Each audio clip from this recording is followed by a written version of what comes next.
Hola, bienvenidos. Me llamo Juan Carlos Paniagua, trabajo en el Hospital Clínico de Salamanca. Vamos a continuar con el tema de adquisición de datos en resonancia magnética.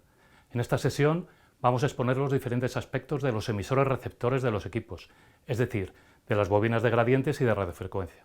En esencia, una bobina electromagnética es una espira de hilo conductor que genera un campo magnético cuando circula por ella una corriente eléctrica. Y a la inversa, si hacemos que un campo magnético se mueva a través de la bobina, se origina en ella una tensión eléctrica. Un equipo de resonancia de alto campo tiene un diseño general que puede representarse mediante una estructura con varias capas. Esquemáticamente, por fuera se localiza la bobina del campo magnético principal y por dentro las bobinas de gradientes.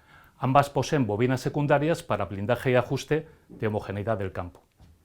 Por dentro de estas y cerca del paciente se localiza la bobina de radiofrecuencia de cuerpo. Comenzaremos con las bobinas de gradientes, que son un componente primordial en el equipo de resonancia, pues de su rendimiento depende la resolución espacial y el tiempo de estudio. Este rendimiento también es fundamental para las secuencias angiográficas, de difusión y de perfusión. Una de las características que aporta la exploración mediante resonancia es la posibilidad de obtener una imagen tomográfica en cualquier plano del espacio. Los datos de un plano en resonancia no se pueden obtener mediante colimación de una de energía como en la TCE o en ecografía. Se obtienen recogiendo los datos de la relajación de los protones de un plano selectivamente excitado. Este vector verde representa el valor y dirección del campo magnético principal, por convención eje Z, y es uniforme dentro del imán. Todos los núcleos incluidos en este volumen podrían ser excitados sincrónicamente con un pulso adecuado de radiofrecuencia. Pero para poder obtener datos de un plano concreto debemos previamente diferenciarlo de los demás. Para ello se crea una variación uniforme del campo magnético denominada gradiente magnético. Los planos perpendiculares a ese gradiente magnético poseerán diferentes energías incrementales. Para excitar selectivamente los protones de un plano es necesario que sus campos magnéticos tengan un valor similar para poder absorber la energía de una radiofrecuencia concreta.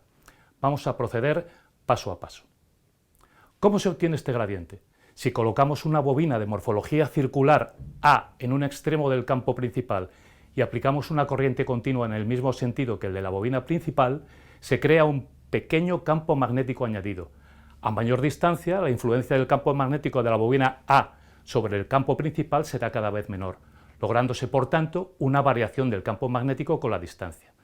Esta variación puede ser reforzada colocando en el extremo opuesto una segunda bobina B recorrida por una corriente en sentido contrario, que crea un campo magnético que en cada punto se resta vectorialmente al campo magnético de la bobina principal. Estas bobinas producen un campo incremental que es cero en el centro del imán. El resultado será un gradiente creciente a lo largo del eje Z. Una vez establecido este gradiente, todos los núcleos de un plano perpendicular al gradiente, en este caso un plano transversal del paciente, poseerán el mismo valor del campo magnético y por tanto tendrán la misma frecuencia de precesión, que será ligeramente distinta a la de sus planos adyacentes. Para excitar selectivamente los protones de un plano, basta con emitir el pulso a la frecuencia de precesión adecuada. Los otros planos no serán excitados, pues mediante el gradiente a cada plano transversal le corresponde una frecuencia diferente. De la misma forma, colocando una bobina en la parte anterior del paciente y otra en la parte posterior, establecemos un gradiente magnético antero-posterior y por lo tanto una codificación de frecuencias para obtener los planos coronales. Por último, creando gradiente de derecha a izquierda, lograríamos las incidencias sagitales. La configuración más simple de estas bobinas consiste en 4 arcos internos y 4 arcos exteriores en la superficie de un cilindro, que están conectados por 8 cables rectos que corren paralelos al eje Z. La corriente a lo largo de los arcos interiores es la principal responsable de crear el gradiente requerido en los ejes X e Y. Mediante los 3 pares de bobinas, enviando intensidades de corriente adecuadas a cada una de ellas, se consiguen gradientes en cualquier dirección del espacio y, en consecuencia, cortes directos en los planos deseados. Tras elegir el plano, el ordenador enviará al conjunto de bobinas las intensidades de corriente adecuadas para crear un gradiente magnético, perpendicular al plano elegido. En cada voxel, el valor del campo magnético es la suma vectorial del campo magnético principal más los creados por las 3 bobinas de gradientes. Recordamos que en el conjunto de las bobinas de gradientes que el conjunto de las bobinas de gradientes se encuentra por dentro del cilindro que contiene la bobina del campo magnético principal. Por dentro de este cilindro se encuentra la antena emisora de cuerpo y el paciente. La homogeneidad del gradiente se puede mejorar significativamente al agregar más arcos y curvas a las bobinas. Actualmente se utilizan bobinas con múltiples espiras metálicas finas en patrón de huella dactilar o grandes láminas de cobre aplicadas al cilindro. El objetivo final es lograr una variación lo más uniforme del campo magnético, es decir, un campo magnético lineal. Cuanto mayor linealidad del gradiente, mayor resolución espacial y de contraste. Uno de los métodos más utilizados para definir esta uniformidad del gradiente es la determinación del error de linealidad diferencial. Es un dato importante en las especificaciones técnicas de un equipo de resonancia y se mide en partes por millón sobre un volumen esférico definido, denominado DSV. Los equipos actuales suelen tener un DSV inferior a 0,5 partes por millón para un volumen de 50 centímetros. La representación espacial del gradiente se muestra en un eje de coordenadas con un vector que expresa la pendiente de la variación del campo magnético por unidad de longitud. En el eje horizontal se representa la longitud y en el vertical la frecuencia, que es proporcional al valor del campo magnético. El valor de esta pendiente o amplitud máxima del gradiente se expresa en militesla por metro. La mayor parte de los equipos de 1,5 a 3 Tesla poseen amplitudes máximas de gradiente en el rango de 38 y 80 militeslas. Esta variación es muy pequeña en relación al valor del campo magnético principal, pero suficiente para individualizar los diferentes planos de corte. El espesor del corte tomográfico puede determinarse de dos maneras, variando el ancho de banda del pulso de radiofrecuencia o variando el valor del gradiente. En la representación espacial de la izquierda, con un gradiente magnético fijo, el pulso de radiofrecuencia que se envía para excitar los protones del plano está determinado por un margen centrado alrededor de una frecuencia precisa. Cuando enviamos un pulso, este lleva implícito un ancho de banda alrededor de la frecuencia principal que cubre el grosor del voxel. Cuanto mayor sea el ancho de banda de la radiofrecuencia emitida, mayor será el grosor de corte analizado. Pero la forma habitual de establecer el grosor de corte, como se ve en el diagrama de la derecha, es manteniendo el ancho de banda del pulso de radiofrecuencia y variando el valor de gradiente, modificando las intensidades de las corrientes eléctricas en las bobinas. Con un ancho de banda fijo, a mayor amplitud de gradiente, menor grosor de corte y por lo tanto mayor resolución espacial. Los gradientes magnéticos se activan únicamente al principio del tren de la secuencia. La entrada y salida de los gradientes se realiza en microsegundos, en pulsos de gradiente. La representación temporal de los pulsos de gradiente figura aquí en un diagrama sobre un eje de tiempo.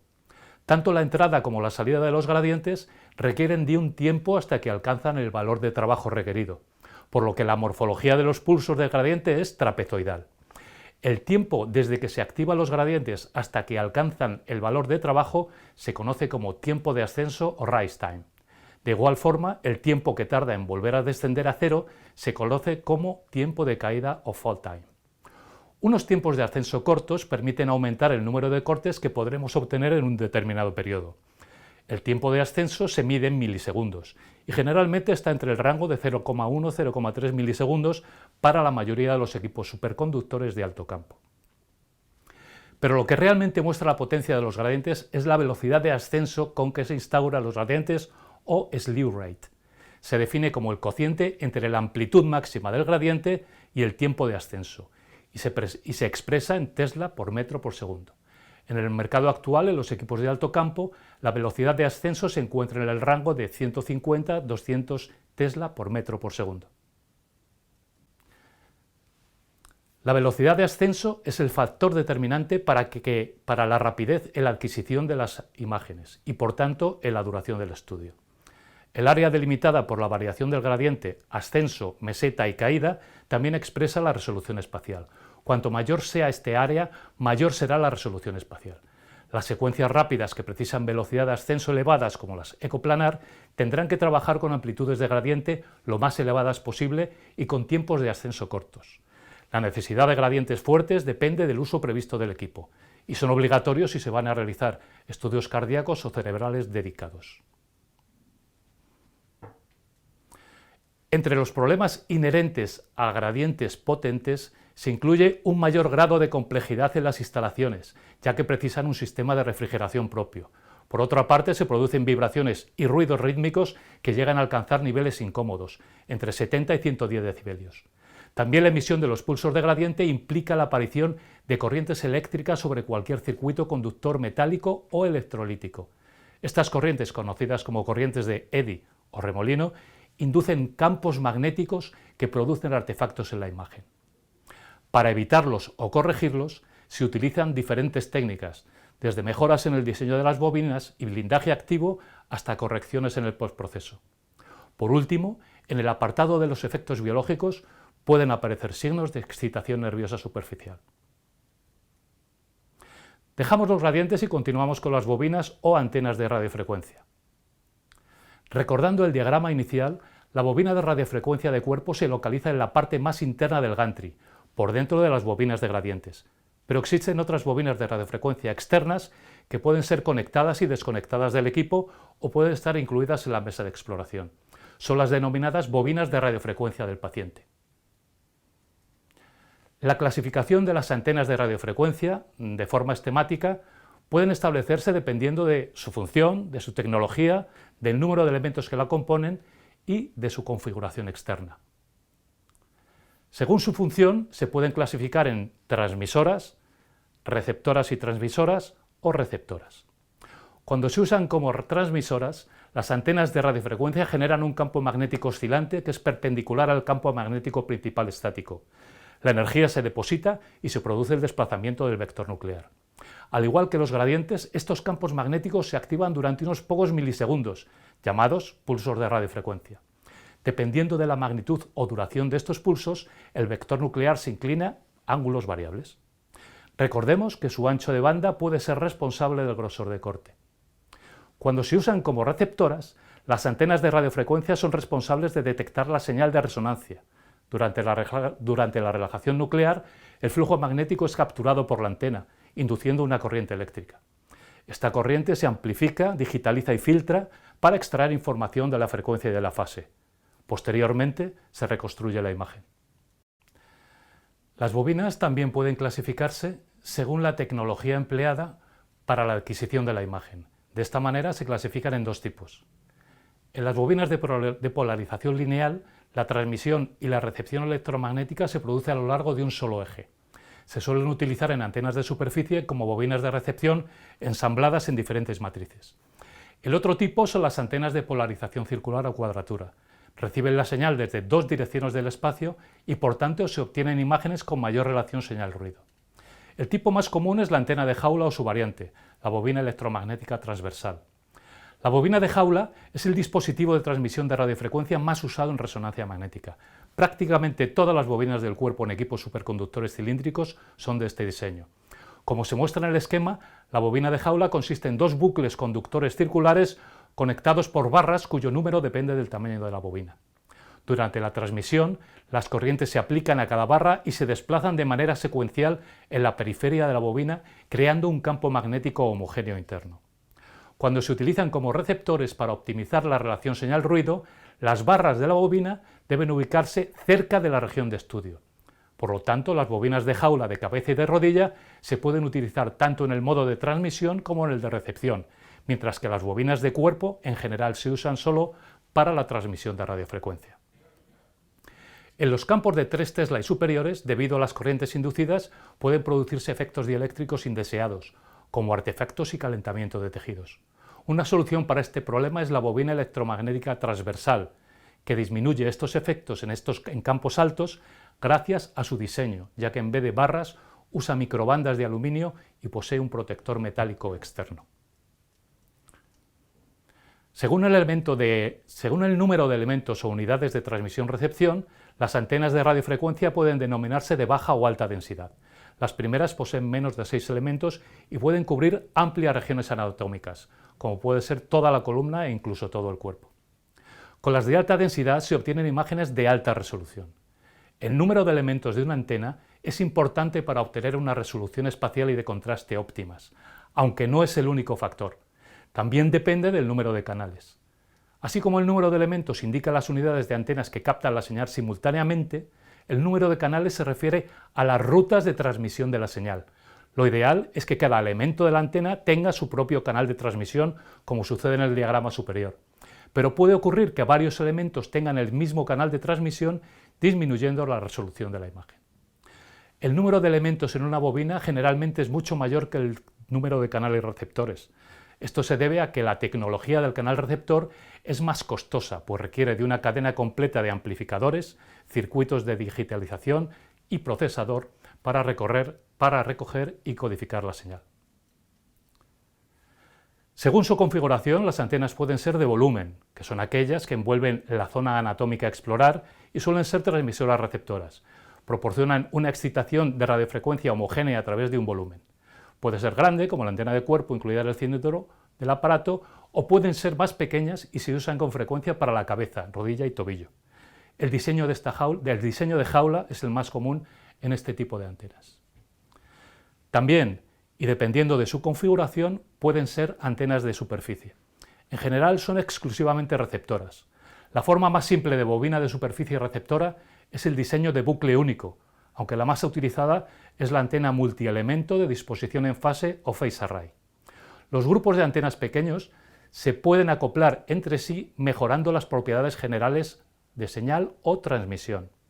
Consisten, pues, en agrupaciones de antenas de pequeñas dimensiones o elementos, en ocasiones solapados y colocados en un único soporte. La fusión de todas las imágenes optimiza la relación señal-ruido. Aparte de otras, con este tipo de antenas puede utilizarse la técnica de adquisición en paralelo.